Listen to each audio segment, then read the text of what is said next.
and Oddworld.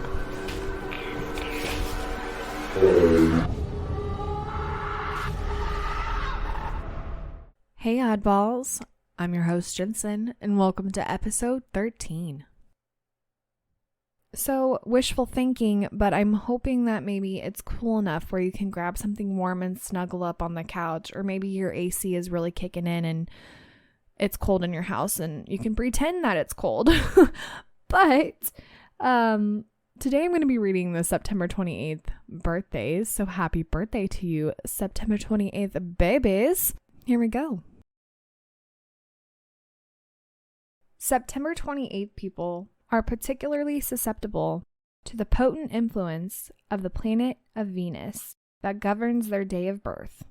And, like the eponymous Roman goddess of love, many seek fulfillment through the affairs of the heart, indulgence of the senses, or the pursuit of beauty in all its forms. They are also, however, imaginative and empathetic types who wish to bring progress and harmony to the world, even while they have a special affinity with the less tangible spiritual and artistic concerns that arouse strong emotional responses in them. Their intellectual independence and compulsion to explore the world of emotions and senses cause those born on this day to place a far greater value on non-materialistic achievements than those that offer rewards of wealth and status. The hard-nosed realm of commerce is therefore anathema to them, and they will generally flourish only when they can satisfy their natural inclinations and inspire others in the process, as artists, writers, designers, or actors, for example, or even as athletes. Others are drawn to these magnetic people for the aurora that they exude, and they in turn are not only stimulated by personal interaction, but manifest a concern for the happiness of those with whom they come in contact. Yet, ironically, their relationships with their nearest and dearest may not be of the smoothest, for despite their love for their closest to them, their innate nonconformity and urge to further their personal progress by means of individual experience precludes their capacity to sacrifice their independence to the altar of familial harmony. The romantic idealism may furthermore set an impossibly high standard for their partners. Their virtues are individualistic, artistic, idealistic. Their vices are critical, hard to please, and unrealistic.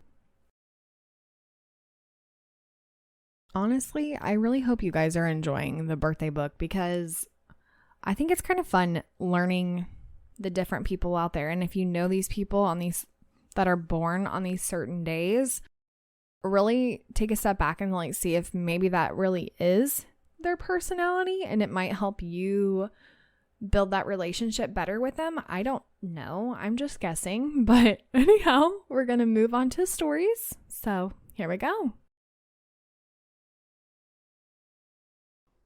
This comes from Rick X Show 1 on Reddit. I saw the skinwalker again.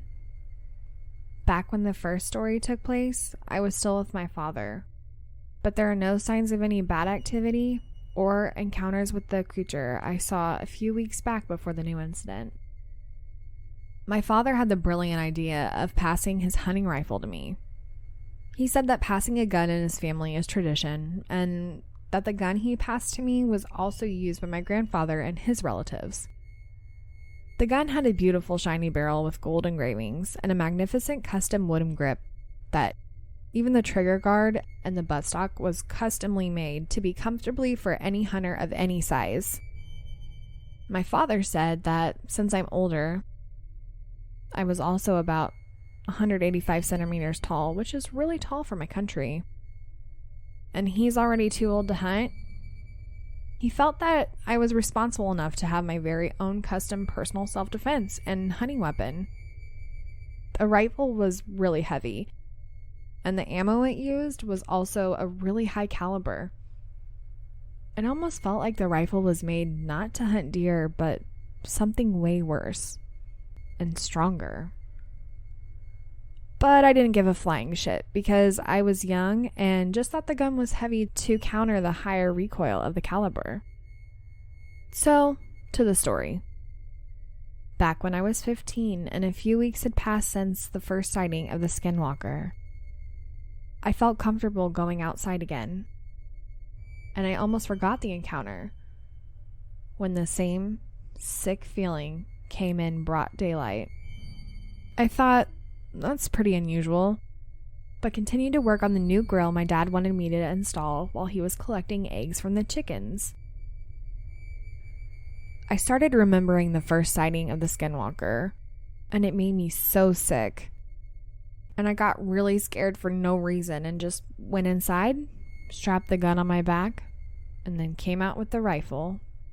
So I just worked outside with the gun because I didn't feel safe.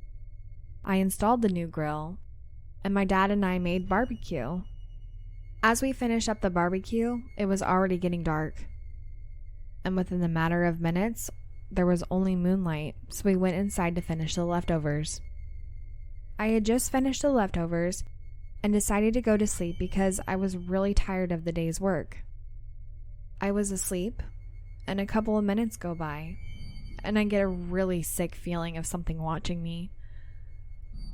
I go downstairs to check on my dad, and I hear knocking on the door.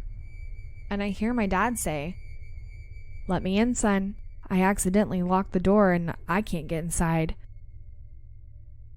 I already feel weirded out, and I wake up my real dad, who was in bed, to help me out with the second time the skinwalker tried to do this.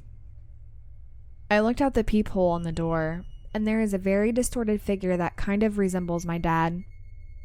So I get my rifle and tell my dad to open the door on my signal.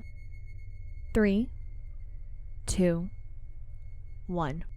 My dad opens the door and I blast 2 heavy rounds into the creature. And the thing literally flies like 6 feet backwards and fully sprints into the forest.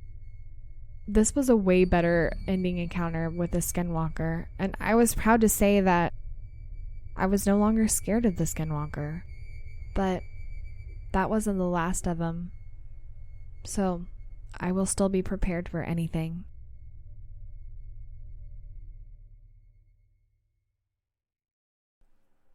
Well, that is certainly terrifying. You're also really not supposed to say skinwalker, but I obviously said it multiple times. But I'm gonna leave a TikToker in the show notes. Her name is Piper, and she is qualified because she has a master's in folklore. And I'm gonna leave the specific skinwalker TikTok that talks about it, that you're not supposed to. Well, there I go. I said it again. But anyhow, I'm going to leave that in the show notes so you guys can go check her out and learn a few things. And we're just going to go ahead and move on to the next story before I keep saying that word again. This comes from an anonymous writer. I worked for a cemetery last summer. I had to collect data about the buried. While working, I would hear children laughing and playing all the time, but I assumed it must have been from a nearby school, daycare, or summer camp. On my last day, I noticed that I missed a section of the cemetery and went to collect the data. I quickly noticed that this section had nothing but children buried there. I did my job, collected their data, and proceeded to leave.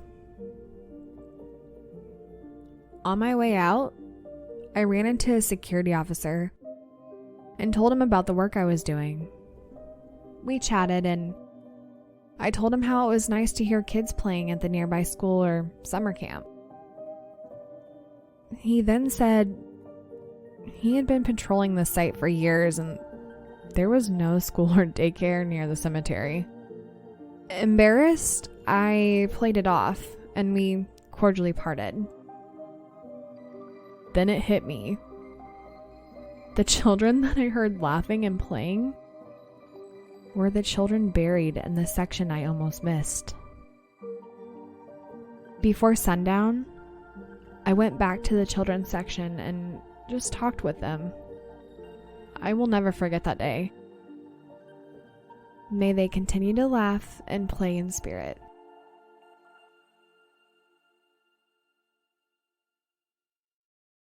Well, as spooky as that could be to some, it's also very sweet. And I love the fact that they went back to just talk to the dead. I mean, I just think that's really sweet and really cool. But you guys let me know what you think.